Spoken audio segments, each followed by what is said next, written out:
तो स्वागत है आप सभी का हमारे तीखे सवाल में। बात जब होगी धर्म की, आरक्षण की, तो ये बहुत संवेदनशील मुद्दे होते हैं। ये मुद्दे ऐसे होते हैं जो कि एक भड़काऊ आंदोलन के लिए काफी होते हैं। लेकिन बात जब तीखे सवाल हो और सामने वाला धुरंधर हो, तो ये तीखे सवाल मीठे सवालों में बदलने में समय नहीं लगाते हैं। आज हमारे साथ हैं सूफी कौसर मसीदी। हालांकि ये नाम ऐसा है जो किसी भी तरह से परिचय का मोहताज नहीं है। सूफी खान का एसोसिएशन के राष्ट्रीय अध्यक्ष और पेशे से वकील आज हमारे साथ हैं और इस तीखे सवालों में वो कितना उलझेंगे या निकल पाएंगे ये देखेंगे और आप बताएंगे। सूफी साहब, बहुत बहुत स्वागत है आपका। पहले बार कुछ अपने बारे में परिचय हमारे दर्शकों को दें। जैसा कि आप सभी जानते हैं कि मैं सूफी मोहम्मद कौसर हसन मजीदी राष्ट्रीय अध्यक्ष हूँ सूफी खान का एसोसिएशन का, और वकालत मेरा पेशा है। पेशा क्या बल्कि सेवा भावना के साथ मैंने वकालत शुरू की, और एक्चुअली मैं सामाजिक कार्यों से जुड़ा रहा और आध्यात्म में रुचि होने के कारण हमारे गुरुजी ने हमको सिलसिले कादरिया चिश्तिया वलौलिया और मजीदिया की खिलाफत दी और कहा कि लोगों को सूफीज़म की शिक्षा दो, क्योंकि सूफी संतों ने हमेशा देश को जोड़ने का काम किया। तो उसी विचारधारा पर चलते हुए हमने हिंदू मुस्लिम एकता के को स्थापित करने के प्रयास किया और यही हमारा मिशन चलता है। खान साहब, ये देखा गया है कि जो हिंदू मुस्लिम एकता होती है, जिसे हम भाईचारा भी कहते हैं, तो इसमें हिंदू तो भाई निभाते हैं लेकिन मुसलमान चारा क्यों बना लेते हैं? ये बहुत अच्छा प्रश्न है आपका, और मैं अक्सर इस बारे में सोचता हूँ कि ऐसा क्यों होता है। ये एक तरफा काम नहीं चलेगा। ये बिल्कुल सच बात है कि हिंदू तो निभाए मोहब्बत को और मुसलमान पीछे रहें, ये नहीं चलेगा। कि इस बारे में जिस तरह से छुपाया गया है, लोगों को नहीं बताया गया है, ये बहुत आश्चर्यजनक बात है कि अगर कोई हिंदू अगर किसी मुसलमान त्योहार में जाता है, ईद में सिवई खाने चला जाता है, तो उसको कहा जाता है बहुत अच्छा हिंदू है। लेकिन अगर कोई मुसलमान होली में रंग खेल लेता है तो एक तुरंत फतवा आ जाता है और कहा जाता है साहब ये तो जिसने मुबारकबाद दे दी होली की और मुबारकबाद दे दी दिवाली की, मुबारकबाद दे दी क्रिसमस की, तो साहब वो काफिर हो गया और उसका निकाह भी टूट गया। तो हमेशा सूफी संतों ने इस चीज़ का विरोध किया है। और हम आपको बता दें कि प्रख्यात सूफी संत बाबा बुल्ले शाह जो गुजरे हैं, उन्होंने एक कविता लिखी थी। उस कविता में उन्होंने कहा था, होली खेलूं मैं पढ़ के बिस्मिल्लाह। तो सूफी संतों ने हमेशा हिंदू मुस्लिम एकता को स्थापित करने का काम किया है, भाईचारे में चारा बनाने का काम। इसमें कोई कहने में संकोच नहीं है कि इन मुल्ला मौलवियों ने और इनके फतवों ने पिछले 150 सालों से चारा बनाने का काम किया। धर्म में कट्टरता, इसको आप किस तरह से देखते हैं? देखिए, मैं तो धर्म को दो रूपों में देखता हूँ। एक वास्तव में धर्म है जिसे आध्यात्मिक धर्म कहते हैं, और एक राजनीतिक धर्म है। आध्यात्म सारे धर्मों का एक समान है। किसी भी धर्म में देखें तो अध्यात्म सब पे एक समान है। सारे धर्मों में ये कहा गया है कि भगवान आपको मिलेगा तो गुरु की पूजा करने से मिलेगा। अगर आप हिंदू धर्म में देखें तो गुरु को भगवान का दर्जा दिया गया है, और अगर आप इस्लाम के सूफिज्म में जाएंगे तो बाबा फरीद ये कहते हैं कि परमेश्वर से गुरु बड़े, देखो वेद पुराण, और शेख फरीदा कहे गए गुरु के घर भगवान। तो जहाँ पर आध्यात्मिक धर्म आता है तो सब एक हो जाते हैं, लेकिन जहाँ पर राजनीतिक धर्म में प्रवेश कर देता है तो बस वहीं से चीज़ें गड़बड़ हो जाती हैं। आप हमेशा से इस्लाम के साथ रहे, एक जो सूफी कल्चर है उसको आपने बढ़ाया। अभी हाल में ही आपने पाकिस्तान से जो धर्मांतरण के लिए फंडिंग आ रही थी, उसका एक जो राज है उसको उजागर किया। उसके बाद आप पे बहुत थ्रेटनिंग कॉल्स आए, +92 जो पाकिस्तान का नंबर है उससे धमकी भरे आए। तो आपको क्या लगता है कि आपके साथ आप ही के लोग बगावत कर रहे हैं? देखिए, मैं तो ये मानता हूँ, और जो वास्तविक बात यह है कि अपना पराया कोई नहीं होता है। संसार में दो तरह के लोग हैं, एक अच्छे हैं एक बुरे हैं। अब कहीं ना कहीं कट्टरता के कारण, मुस्लिम तुष्टीकरण की राजनीति के कारण, मुल्ला मौलवी वाद के कारण मुस्लिम समाज में अत्यधिक कट्टरता है।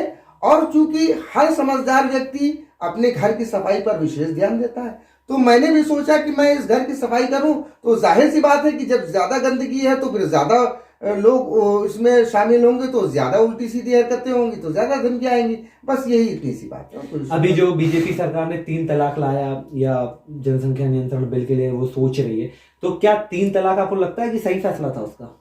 देखिए, अब इस पर अगर हम किसी पार्टी की सरकार का समर्थन करेंगे तो जाहिर सी बात है आलोचनाएं होने लगेंगी, लेकिन मुझे आलोचना से डर नहीं लगता है। नहीं, व्यक्तिगत आपकी क्या राय है? लेकिन बिला वजह की इसमें कंट्रोवर्सी होगी। लेकिन मैं आपको बता दूं कि 3 तलाक का जो कॉन्सेप्ट है, वास्तव में ये किन्हीं परिस्थितियों पर किसी जमाने में उसको राइज किया गया था और आज उसकी कोई आवश्यकता नहीं। सरकार ने ये इस बिल को लाई है सरकार, और मुस्लिम महिलाओं के साथ न्याय किया गया। हमने उस वक्त भी इसका स्वागत किया था और आज भी इसका स्वागत करते हैं। देखिए, पति पत्नी के बीच के जो संबंध होते हैं, ये संबंध बड़े अनमोल होते हैं। अल्लाह तबारक ताला ने कुरान में फरमाया है कि शौहर और बीवी एक दूसरे के लिबास है। तो अब पति पत्नी के बीच में किसी बात मामले में मनमुटाव हुआ, मिसाल के तौर पे खाना बनाया, खाने में नमक ज्यादा हो गया और शौहर आया घर में और आकर के उसने जो है गुस्सा गर्मी में बातचीत हुई, उसने तुरंत तलाक दे दिया। अब तलाक देने के बाद बताइए उस स्त्री का क्या कसूर था कि आपने तलाक दे दी। अब उसके बाद आप उसको ढूंढ लिए घूम रहे हो कि कोई मिल जाए तो हम हलाला करा दें, ये करा दें, वो करा दें। बाकायदा इस पर मुल्ला मौलवियों ने अपनी दुकानें सजा रखी हैं हलाला वाले प्रकरण पर, पैसा लेकर के हलाला के। बल्कि मेरा तो ये मानना ही नहीं बल्कि ये सत्य है कि वो हलाला नहीं, वो बलात्कार। तो मतलब इस्लाम धर्म में एक अय्याशी का अड्डा भी चल रहा है। अब इस्लाम धर्म में अय्याशी का अड्डा नहीं चल रहा है, बल्कि मुल्ला मौलवियों ने अपनी दुकानों के साथ में इसको फैला रखा है। कानपुर नगर में तो एक जगह पर बाकायदा हलाला सेंटर बना हुआ है, वो उन्होंने हलाला रूम बना रखा है। और मेरी अगर आवाज़ उन मौलवियों तो पहुंचेगी तो वो उनको भी समझ में आ जाएगा। मैं अच्छी तरह से जानता हूं कि कानपुर में एक जगह नहीं बल्कि 3-4 जगह हलाला सेंटर चल रहे हैं।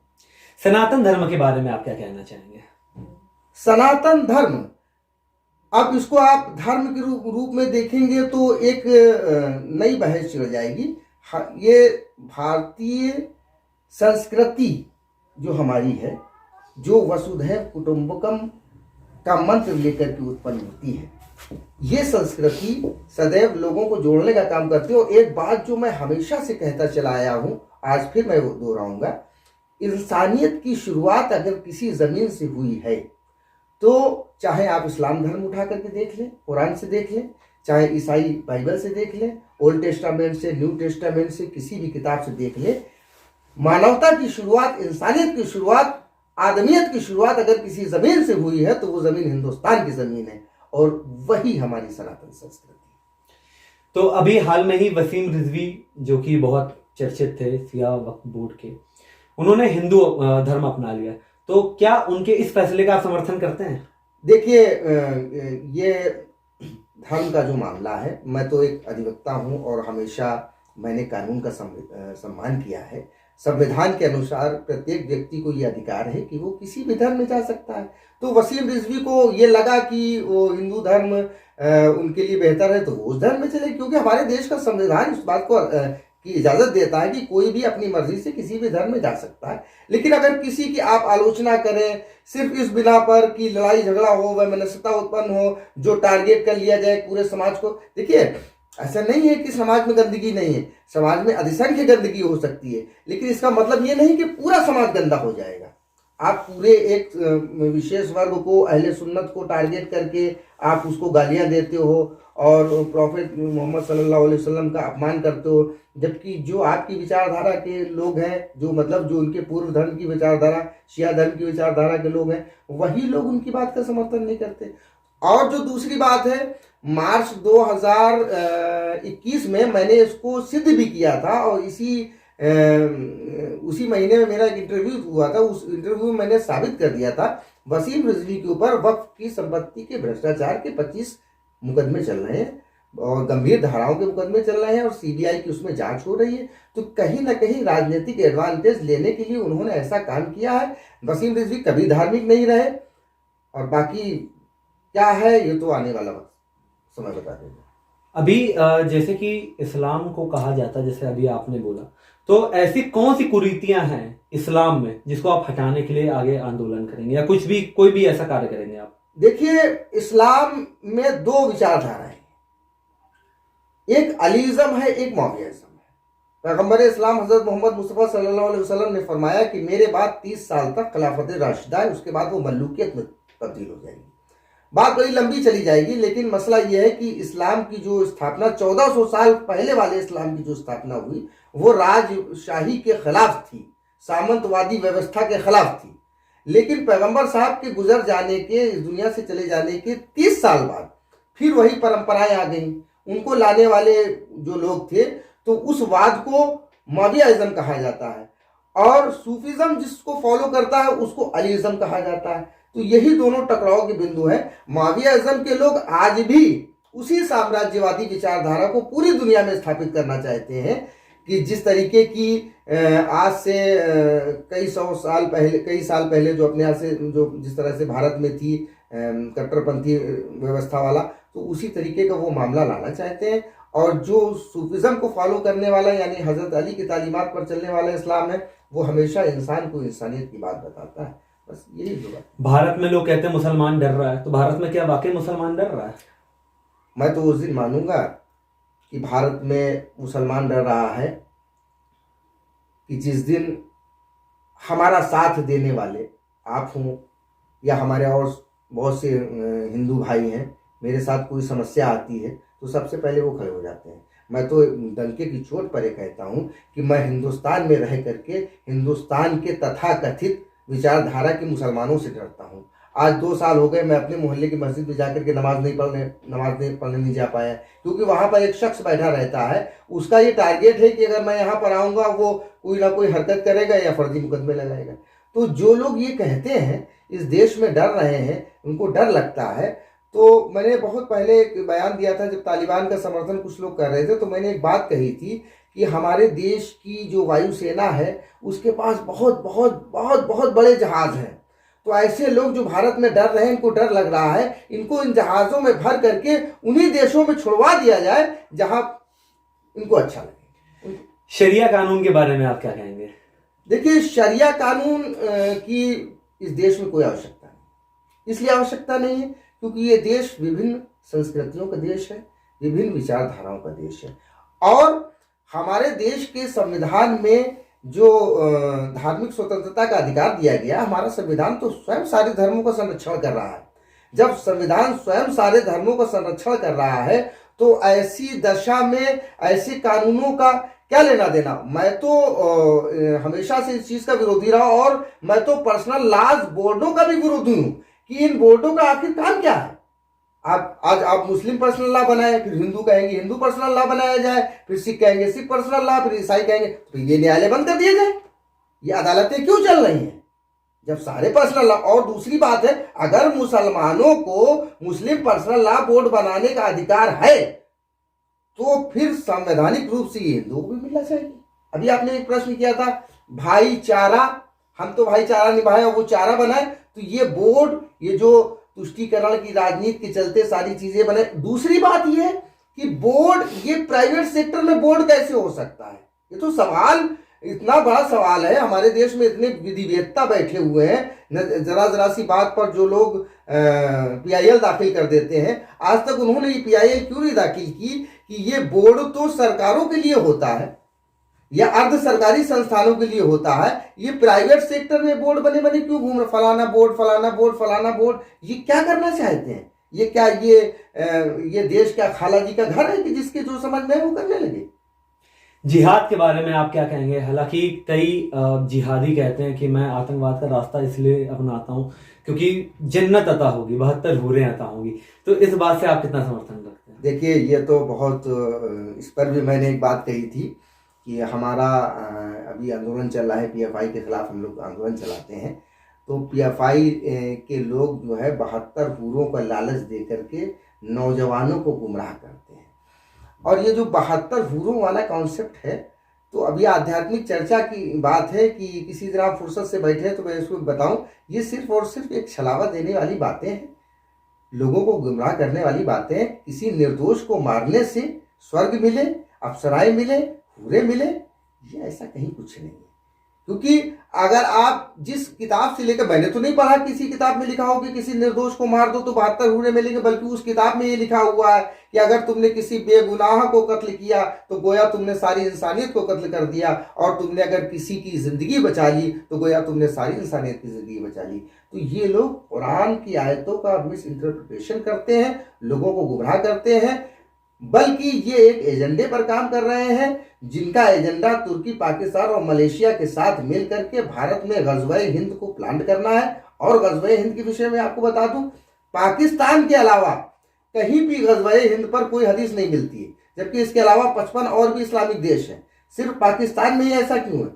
1971 में भारत के हाथों बुरी तरह से पराजित होने के बाद पाकिस्तान के लोगों ने, उनके आकाओं ने ये सोचा कि अब हम भारत से डायरेक्ट तो लड़ नहीं सकते हैं, इसलिए एक छद्म युद्ध चलाया जाए। उस छद्म युद्ध में एक सेक्ट है जिसको वो गज़वे हिंद कहते हैं, और उसी गज़वे हिंद के अंतर्गत ये सारे प्रायोजित कार्यक्रम चल रहे हैं।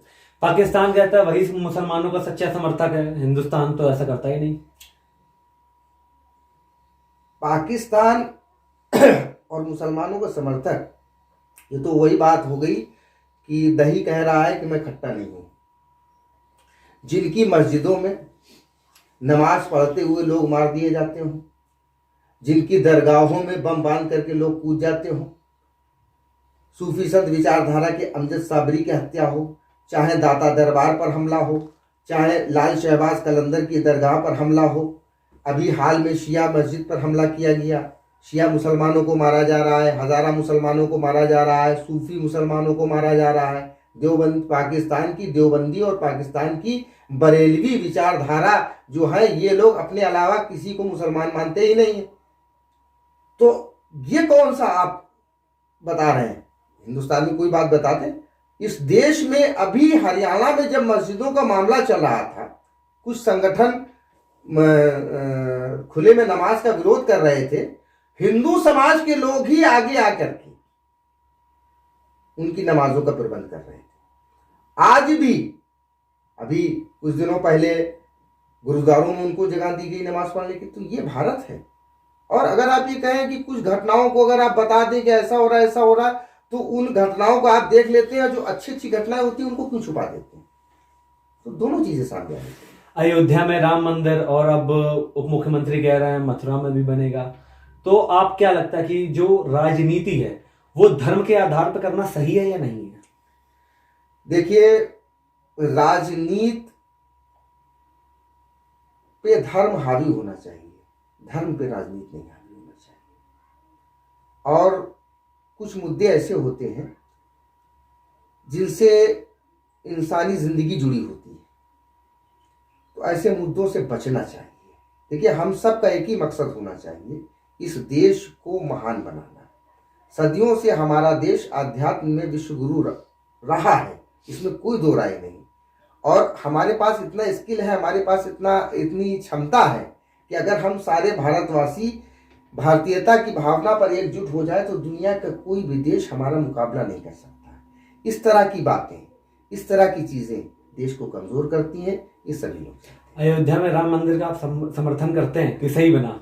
न्यायालय के आदेश का हमने हमेशा समर्थन किया। और जो विरोध कर रहे हैं उनके बारे में? वो न्यायालय का विरोध कर रहे हैं, उन पर न्यायालय की अवमानना का वाद दायर होना चाहिए। नहीं, वो तो कहते हैं कि भाई ये हमारा था, बाबरी मस्जिद है, आप बाबरी मस्जिद गिरा रहे हो, ठीक है, न्यायालय में चला, लेकिन धर्म न्यायालय की चीजों को तो नहीं मानता ना। कितनी नदियों से कितना पानी बह गया, कितना खून बहा। वो जो 1989 से लेकर के 1992 और 1994, उसके बाद फिर गोधरा, और गोधरा के बाद गुजरात हुआ, क्या फिर से दोहराया जाएगा? खुदा के लिए इन सब चीजों को बंद होना चाहिए। दंगा जो होता है, कहते हैं कि अधिकतम पहल मुसलमानों द्वारा की जाती है, आतंकवादी मुसलमान होते हैं। आखिर ऐसा क्यों होता है कि जिहाद के नाम पे युवकों को बरगलाया जाता है और इस्लाम का ही पढ़ा लिखा समाज उनका विरोध नहीं करता है? देखिए, मैंने अभी इस बातचीत में एक बात कही थी, ज्यादातर कट्टरपंथी विचारधारा के मुल्ला मौलवियों का प्रभाव समाज पर है और उनको, नौजवानों को सही शिक्षा ही नहीं दी गई और न ही दी जा रही है। देखिए, मुस्लिम समाज में 3 हिस्से हैं। एक बहुत ज्यादा पढ़ा लिखा तबका है और एक वो तबका है जो बिल्कुल भी पढ़ा लिखा नहीं, और एक वो तबका है जिसको औसत दर्जे की तालीम मिली है। जो बहुत ज्यादा पढ़ा लिखा तबका है वो इन सब चीजों से मतलब नहीं रखता, और जो बिल्कुल कुछ नहीं जिसको आता है तो उसको अपनी रोजी रोटी, वो उसकी आबादी ज्यादा है जिसको बिल्कुल भी कुछ नहीं आता है, तो उसको आप जिस दिशा में ले रहे हैं वो भीड़ का एक हिस्सा है, उसको भीड़ के रूप में इस्तेमाल किया जाता है।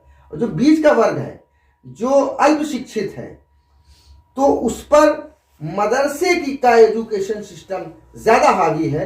मदरसे का एजुकेशन सिस्टम कौन वाला एजुकेशन सिस्टम हावी है? जिसमें यह पढ़ाया जाता है कि तुम दूसरों को कत्ल कर दोगे तो तुमको 72 हूरें मिलेंगी, जबकि ऐसा कुछ भी नहीं है। 150 साल 200 साल पहले जानबूझ करके जो सिस्टम एजुकेशन का था, सूफिज्म जो जिसमें पढ़ाया जाता था, फारसी पढ़ाई जाती थी, जिसमें तुर्की पढ़ाई जाती थी, सूफिज्म पढ़ाया जाता था, बाबा बुल्ले शाह को पढ़ाया जाता था, रूमी को पढ़ाया जाता था। लखनऊ के उस सेंटर को जानबूझ करके ख़त्म किया गया और एक स्पेशल अलग अलग शहरों के हिसाब से मरकज़ बना करके ये जानबूझ करके ये प्लानिंग की गई और इस समाज के लोगों को गुमराह किया गया। कोई एक ऐसा संदेश जो आप इस देश की जनता को देना चाहें? देश की जनता को मैं यही संदेश देना चाहता हूँ कि जो अभी मैंने कहा था कि बहुत समय गुजर गया, नदियों से बहुत पानी गुजर गया, अपनी सारी बातों को ख़त्म करना चाहिए और दोनों समाजों को आपस में मिलजुल करके इस देश की तरक्की के लिए काम करना चाहिए। देखिए, विघटन से हमेशा नुकसान ही हुआ है।